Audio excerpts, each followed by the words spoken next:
ক্ষমতায় গিয়ে জাতির সঙ্গে বিশ্বাসঘাতকতা করছে সরকার, অভিযোগ জামায়াত আমিরের।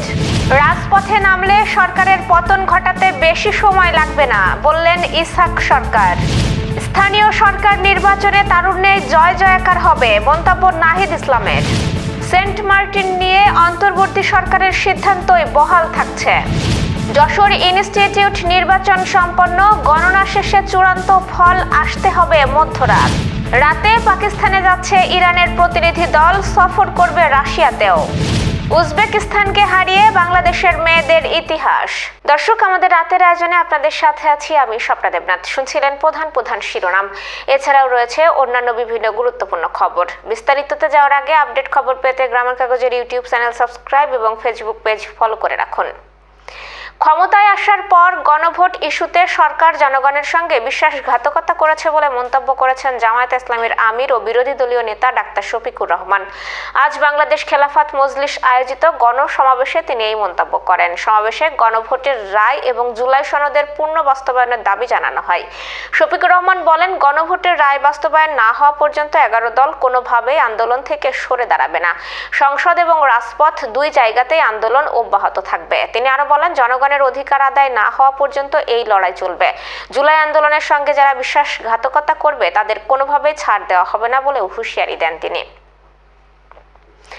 জাতীয় নাগরিক পার্টিতে যোগ দেওয়া যুবদলের সাবেক সাংগঠনিক সম্পাদক ইসহাক সরকার বলেছেন, ছাত্র জনতার গণঅভ্যুত্থানের মধ্য দিয়ে আমরা এই দিন পেয়েছি, কথা বলার অধিকার পেয়েছি। যদি দেখি বর্তমান শাসক গোষ্ঠী আবার একইভাবে ফ্যাসিবাদের ভূমিকায় অবতীর্ণ হয়, তবে আমরা আবার রাজপথে নেমে আসব। আপনাদের পতন ঘটাতে আমরা বেশি সময় নেব না। তিনি বলেন, সরকারকে আহ্বান করব, গণতান্ত্রিক অধিকার ফিরিয়ে দিন, কথা বলার অধিকার ফিরিয়ে দিন, জনগণের মৌলিক ও মানবাধিকার ফিরিয়ে দিন, নতুবা আমরা রাজপথে নামতে বাধ্য হব। আজ এক অনুষ্ঠানের মাধ্যমে জাতীয় নাগরিক পার্টিতে যোগ দেন তিনি।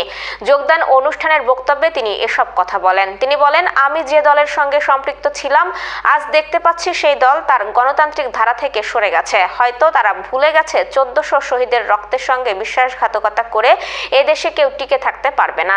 এই ছাত্র জনতাকে আর দমানো যাবে না। এখনো সময় আছে। আমি বলবো, আপনারা ফিরে আসুন গণতান্ত্রিক ধারায়। আসন্ন স্থানীয় সরকার নির্বাচনে তারুণ্যের শক্তির জয় জয়কার হবে বলে মন্তব্য করেছেন জাতীয় নাগরিক পার্টির আহ্বায়ক নাহিদ ইসলাম। আজ এনসিপির নতুন সদস্য যোগদান অনুষ্ঠানে প্রধান অতিথির বক্তব্যে তিনি এসব কথা বলেন। অনুষ্ঠানে নাহিদ ইসলাম বলেন, জুলাই গণঅভ্যুত্থানের মধ্যে দিয়ে গড়ে ওঠা একটি রাজনৈতিক দল এনসিপি তারুণ্যের শক্তিকে কাজে লাগিয়ে বাংলাদেশে পরিবর্তন ও সংস্কারের যে নতুন আকাঙ্ক্ষা তৈরি হয়েছে, সেই লক্ষ্যেই এনসিপি দেশকে ঢেলে সাজাতে চেয়েছিল।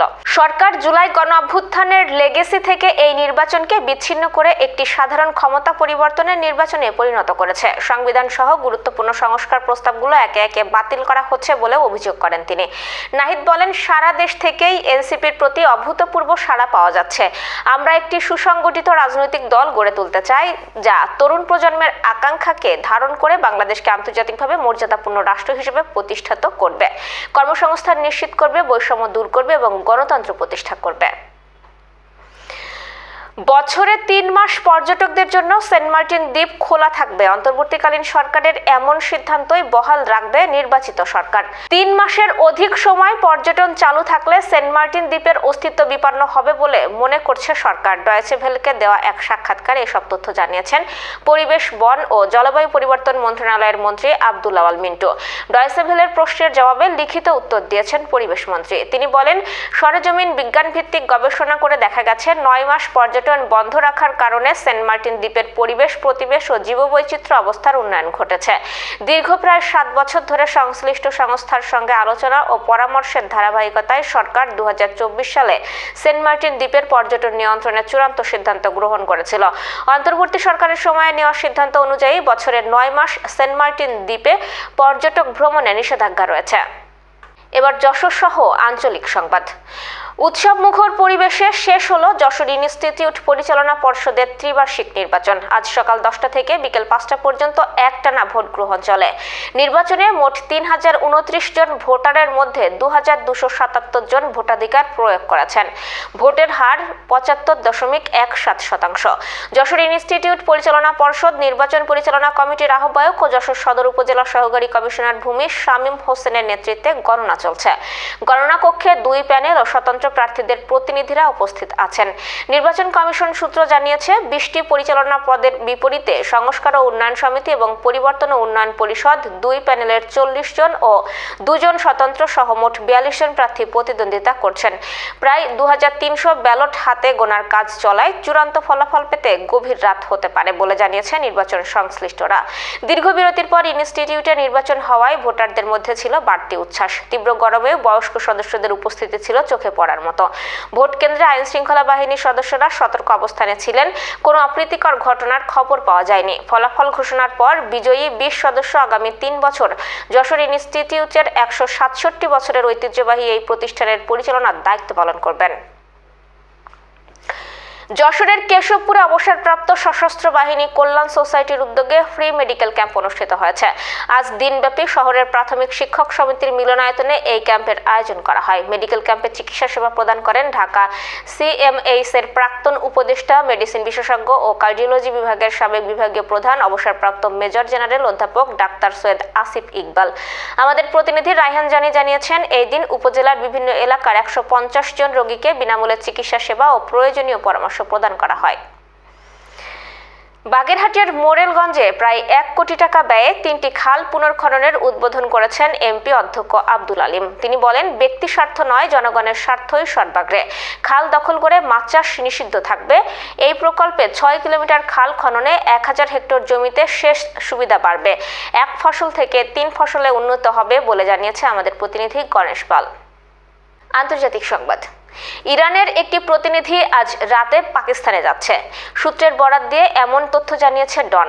ইরানের রাষ্ট্রীয় গণমাধ্যম IRNA সফরের বিষয়টি নিশ্চিত করেছে। IRNA জানিয়েছে, পররাষ্ট্রমন্ত্রী আব্বাস আরাগচি শুক্রবার থেকে আঞ্চলিক সফরে বের হচ্ছেন। তিনি পাকিস্তানের পাশাপাশি ওমান ও রাশিয়া সফর করবেন। এই সফরের উদ্দেশ্য দ্বিপক্ষীয় পরামর্শ, আঞ্চলিক পরিস্থিতি এবং যুক্তরাষ্ট্র ও ইসরায়েলের চাপিয়ে দেওয়া যুদ্ধ নিয়ে আলোচনা করা। ডন জানিয়েছে, ইরানি পররাষ্ট্রমন্ত্রীর নেতৃত্বে একটি ছোট প্রতিনিধি দল রাতে ইসলামাবাদে পৌঁছাবে। যুক্তরাষ্ট্রের লজিস্টিক ও নিরাপত্তা দলও ইতিমধ্যেই পাকিস্তানের রাজধানীতে পৌঁছেছে। তবে AFPর প্রতিবেদনে বলা হয়েছে, পাকিস্তানের আরাগচি ও তার সফর সঙ্গীরা কোনো মার্কিন কর্মকর্তার সঙ্গে বৈঠক করবেন কিনা তা এখনো স্পষ্ট নয়। ভাইস প্রেসিডেন্ট JD ভ্যান্স বা অন্য কোনো জ্যেষ্ঠ কর্মকর্তা ফিরবেন কিনা সে বিষয়েও তথ্য জানা যায়নি। তবে শুক্রবার ইসলামাবাদের নিরাপত্তা ব্যবস্থা বেশ জোরদার করা হয়েছে। শহর জুড়ে বসানো চেকপোস্টের পাশাপাশি সম্ভাব্য আলোচনার স্থানে যাতায়াতের সড়ক বন্ধ করে দেওয়া হয়েছে। Renaissance hospital and diagnostic centre. রেনেসাতেই মিলছে কম খরচে উন্নত সেবা। তাই নিশ্চিন্তে আমাদের সেবা নিন, সুস্থ থাকুন। Renaissance hospital and diagnostic centre, সদর হাসপাতাল মোড়, দরাটানা, যশোর। দর্শক, শেষ করব খেলার সংবাদ দিয়ে। এশিয়ান গেমস বাছাই পর্বে দারুণ এক অর্জন করেছে বাংলাদেশ নারী হকি দল। প্রথম ম্যাচে চাইনিজ তাইপের বিপক্ষে 5-5 গোলে ড্র করে দলটি। দ্বিতীয় ম্যাচে উজবেকিস্তানকে 3-2 গোলে হারিয়েছে বাংলাদেশের মেয়েরা। আন্তর্জাতিক হকি প্রতিযোগিতায় এটি বাংলাদেশের নারী দলের প্রথম জয়। এই জয়ে 2 ম্যাচে 4 পয়েন্ট নিয়ে এ গ্রুপের শীর্ষে অবস্থান করছে বাংলাদেশ। 1 জয় ও 1 ড্রয়ে 3 পয়েন্ট নিয়ে দ্বিতীয় স্থানে রয়েছে উজবেকিস্তান। আগামী রোববার গ্রুপ পর্বে নিজেদের তৃতীয় ম্যাচে হংকংয়ের মুখোমুখি হবে বাংলাদেশ। 8 দলের এই বাছাই পর্ব থেকে শীর্ষ 4টি দল চলতি বছরের সেপ্টেম্বর-অক্টোবরে জাপানে অনুষ্ঠিতব্য এশিয়া গেমসে খেলার সুযোগ পাবে। এই ছিল আজকে রাতের আয়োজন। এরপর সকালের খবর দেখার আমন্ত্রণ জানাচ্ছি। বিদ্যুৎ ব্যবহারে সাশ্রয়ী হন এবং সেই সাথে সচেতন হন পানির অপচয় রোধে এবং হাম ও মশাবাহিত রোগ সম্পর্কে। শুভরাত্রি।